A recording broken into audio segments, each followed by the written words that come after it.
کو इस महंगाई के खिलाफ मुजाहरा करने के लिए मैंने आज आप सबको इसलिए कहा कि आप निकलें क्योंकि अल्लाह का हुक्म है कि जब जुल्म और नाइंसाफी होती है तो हमारे ऊपर फर्ज हो जाता है कि हम जदोजहद करें, क्योंकि जदोजहद या जहाद ये हमारी बेहतरी के लिए होता है कि जब हम जुल्म और नाइंसाफी के खिलाफ जब हम जदोजहद करते हैं तो हम अपनी बेहतरी करते हैं। और तीन किस्म की जहाद है, एक तो हथियारों की है, एक जो सबसे कमजोर, अब दिल में कई लोग सोचते हैं कि जुल्म हो रहा है लेकिन कुछ नहीं करते, दिल में कुड़ते हैं, लेकिन ये जो दूसरी जहाद है ये आवाज की जहाद है, ये मुंह से प्रोटेस्ट करने की जहाद है। और ये इसलिए जरूरी है, और ये हर जमहूरियत के अंदर इंसानों को अल्लाह जमहूरियत हक देती है। अल्लाह तो हमें हमारे पे फर्ज कर देता है कि हम जब माशरे में नाइंसाफी देखते हैं तो हम अपनी आवाज बुलंद करें। इसलिए मैंने आज आप सबको इस प्रोटेस्ट के लिए आज मैंने कहा कि आपकी बेहतरी के लिए आप निकलें, क्योंकि मुझे खौफ है कि ये जो अभी कीमतें बढ़ी हैं ये यहां रुकेंगे नहीं। जो हम आगे देख रहे हैं ये अभी मजीद और बढ़ने वाली है, और जो फिर इसका जो मुतासिर होगा इससे वो हमारा सारा निचला तबका, हमारा सफेद पोश, हमारा तनख्वाहदार, खास तौर पर हमारे किसान, क्योंकि उनको ये बड़ा मुतासिर करेगा, ये जो खास तौर पे जो डीजल और बिजली की कीमत ऊपर गई है। तो मैं सबसे पहले आज मैं ये, और सारे पाकिस्तानियों का ये सवाल है कि ये क्या हुआ कि जब से ये अदम एतमाद हुई है उसके बाद ये मुल्क के अंदर ये क्या तूफान आ गया। ये जो पीडीएम के लोग हैं ये सब कहते हैं कि जी देखें इमरान खान ने बारूदी सुरंगें छोड़ दी हैं, कि जी IMF कैसे कोई इनके समझौते थे जिसकी वजह से ये कीमतें आसमानों पे चढ़ा दी हैं।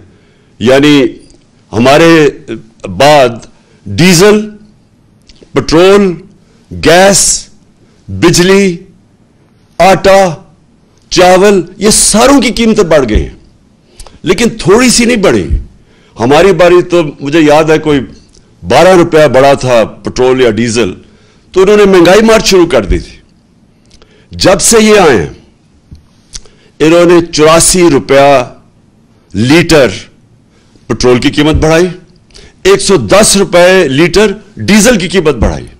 अब याद रखिए डीजल खास तौर पे किसान, और आजकल सबसे ज्यादा किसानों को मुतासर करेगा, और वो आगे हमारी फूड सिक्योरिटी पे कि हमने 22 करोड़ लोगों को खिलाना है। हमारा तो इस वक्त अगर हमारा किसान खुशहाल है तो मुल्क बेहतर है, तो लिहाजा इसका इफेक्ट हर तबके पे पड़ेगा, ट्रांसपोर्ट पे पड़ेगा इसका, और अभी इफेक्ट आगे भी आएगा। बिजली के बिल आएंगे लोगों के पास जुलाई में, उसके बाद लोगों को अंदाजा होगा कि कितना बड़ा महंगाई का एक बम फटा है। तो सवाल एक ये है कि ये एकदम इतनी महंगाई क्यों की है। तो ये कहते हैं कि जी हम IMF प्रोग्राम में थे। IMF के प्रोग्राम में ये तो 2 महीने से हैं, हम 2.5 साल से IMF के प्रोग्राम में थे। क्या हमारे ऊपर प्रेशर नहीं था ये कीमतें बढ़ाने का? क्या हमने नहीं IMF से हमारी बार बार नेगोशिएशंस हुई? क्या हमने अपने लोगों के मफादात की हिफाजत नहीं की? और ये क्यों नहीं कर सकते?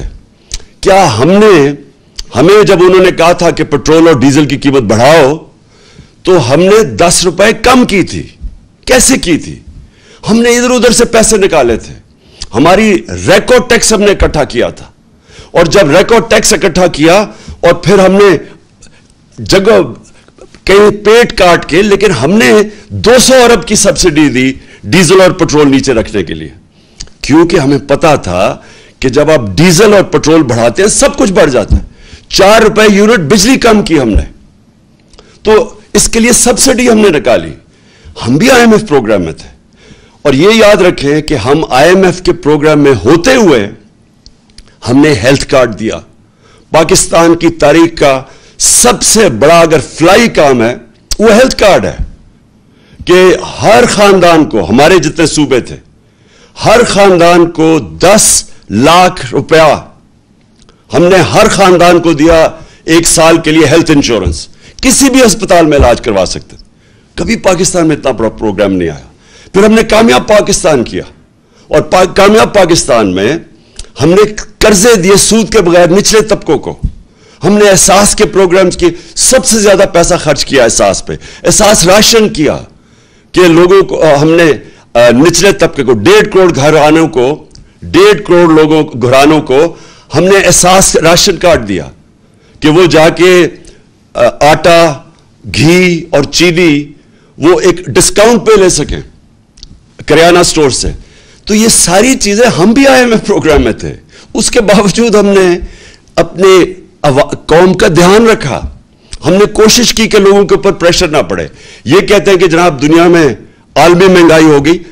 عالمی مہنگائی تو پچھلی گرمیوں سے ہے. یہ جو ساری قیمتیں بڑھی ہیں تو پچھلی گرمیوں سے بڑھ رہی ہیں. تو یہ ہمیں بھی سارا کچھ فیس کیا.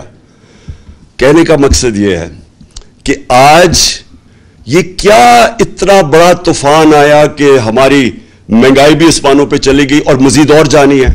اور اس کے بعد جو ہماری معیشت ہے, جو نقصان ادھر ہو رہا ہے. یہ جب کہتے ہیں کہ جی ہمیں بڑا مشکل برا پاکستان ملا, برا تو ہمیں ملا تھا مشکل وقت. یہ چھوڑ کے گئے تھے جو اصل بارودی سرنگ تھی, اس کو کہتے ہیں کرنٹ اکاؤنٹ ڈیفیسٹ, بیرونی خسارہ, کیونکہ وہ ڈالرز کے اندر خسارہ ہوتا ہے. پاکستان کی تاریخ کا یہ سب سے بڑا خسارہ چھوڑ کے گئے تھے, 20 ارب ڈالر. اس کے باوجود تیسرے سال میں ہم بالکل خسارہ کم کر چکے تھے, اور خسارہ بھی کم کیا, اور 5.6% پہ ہماری اکانومی بڑھ رہی تھی. اور یہ یاد رکھیں کہ یہ کرونا کا سال تھا, اور اس سے جو 2 سال کرونا کے تھے, دوسرا اور تیسرا ہمارا سال کرونا کا سال تھا. اور کرونا کے باوجود 5.6% پہ پاکستان بڑھا, جب ہندوستان -7% پہ چلا گیا. ان کی گروتھ, ان کی دولت میں بجائے اضافہ ہونے کے نیگیٹو میں گیا. اس دور میں جس طرح پاکستان نے سب سے, یہ صدی میں ایک دفعہ اتنا بڑا بحران آتا ہے جو کرونا کا ساری دنیا میں عذاب آیا, تو پاکستان وہ ملک تھا چند ملکوں میں سے جس نے سب سے بہترین طریقے سے اپنے لوگوں کو بچایا, غریبوں کو بچایا, اپنی معیشت کو بچایا. اور اس میں میں آج خاص طور پہ پھر سے, میں پہلے بھی کہہ چکا ہوں کہ جو میں آج خراج تحسین پیش کرنا چاہتا ہوں ہماری NCOC جو ہم نے سٹرکچر بنایا تھا, جس کو اسد عمر اس کے لیڈ کر رہے تھے, جس میں سارے پاکستان کے ادارے تھے, سب نے اپنا کام کیا, جس میں پاکستانی فوج بھی تھی.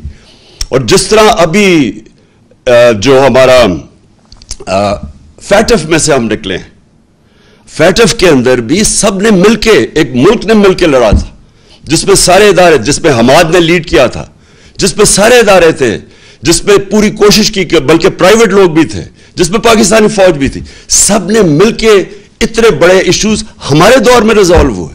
اسی دور میں جب ہم IMF میں تھے, اسی دور میں جب عالمی بحران تھا, ایک قوم بن کے ہم اس سے نکلے تھے.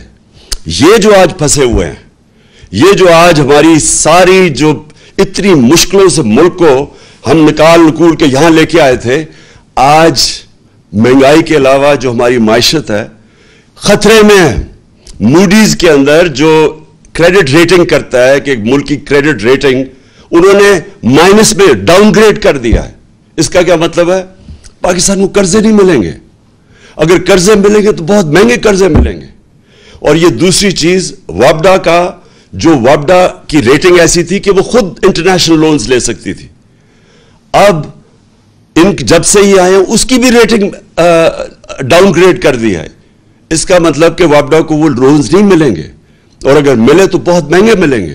اس کا مطلب جو 10 اسی دور میں جو 10 ڈیم جو ہمارے دور میں شروع کی ہوئی ہیں وہ اب خطرے میں چلی جائیں گی, کیونکہ اگر پیسہ نہ, قرضے نہ ملے تو یہ کیسے پورے ہوں گے. تو میرا سوال یہ ہے کہ جب یہ ملک ترقی بھی کر رہا تھا, اس کی 5.6% تیسرے سال میں اور 6% چوتھے سال میں جب اس کی اکانومی گرو کر رہی تھی, دولت میں اضافہ ہو رہا تھا, जब रिकॉर्ड हम टैक्स इकट्ठे कर रहे थे, वो भी एक वजह है कि हम पैसे निकाल सके अवाम के ऊपर बोझ कम करने के, सब्सिडाइज करने के लिए। रिकॉर्ड 6.2 ट्रिलियन यानी 6,200 अरब रुपए का हमने टैक्स इकट्ठा किया, पाकिस्तान की तारीख में सबसे ज्यादा। और इसी दौर में सबसे ज्यादा पाकिस्तानी ओवरसीज बैरून मुल्क पाकिस्तान रिमिटेंसेस हमें भेजी 31 अरब डॉलर की, 32 अरब डॉलर की हमारी एक्सपोर्ट्स थी। और जो हमारी फसलें थी, जो हमारा एग्रीकल्चर ट्रांसफॉर्मेशन प्लान था, उसकी वजह से जो किसानों के पास पैसा गया, जो हमने उनकी मदद की, रिकॉर्ड फसलें हुई हमारे पास। 4.4% पे हमारा ज़राअत हमारी आगे बढ़ रही थी। तो इस वक्त क्या हुआ कि आज सारा कुछ नीचे जा रहा है।